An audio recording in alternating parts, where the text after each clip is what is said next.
Si, le château est encore habité. Je vous présente Yann, seigneur de la Source Salée. Mes hommages, monseigneur. Le bonjour. Vous représentez l'association L'Âme d'Antan, une association qui remonte le temps, c'est ça? Et vous allez proposer de grands spectacles. C'est amusant de jouer au chevalier. C'est amusant, oui. Il ne s'agit pas seulement de jouer au chevalier, mais de donner du rêve, d'histoire aux personnes qui viennent nous voir. Il y a un vrai fond historique derrière, il y a cette recherche de l'authenticité. Il y a la recherche de l'authenticité au niveau des costumes.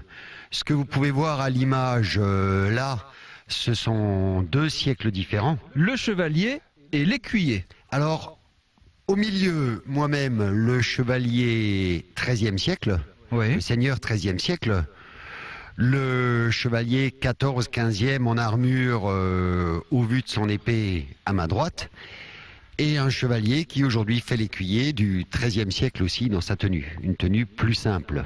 Et vous allez donner des combats, qu'est-ce que vous montrez? Alors ce que nous allons montrer, c'est des combats à armes réelles, naturellement, des combats qui sont entourés de scénettes pour donner un fil à l'histoire. L'histoire, en gros, sera l'histoire de cette relique que je porte et qui sera volée et reprise naturellement.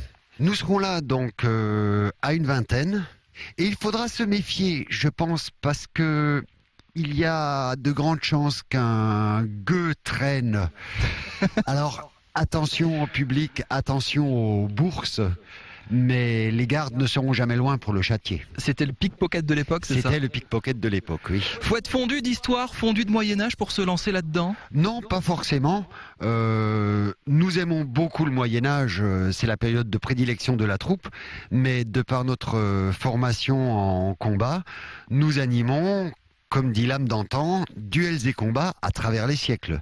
Un livre d'histoire vivant avec l'association que vous allez découvrir ce week-end. Et quand un gueux se prend une raclée, ça donne ça.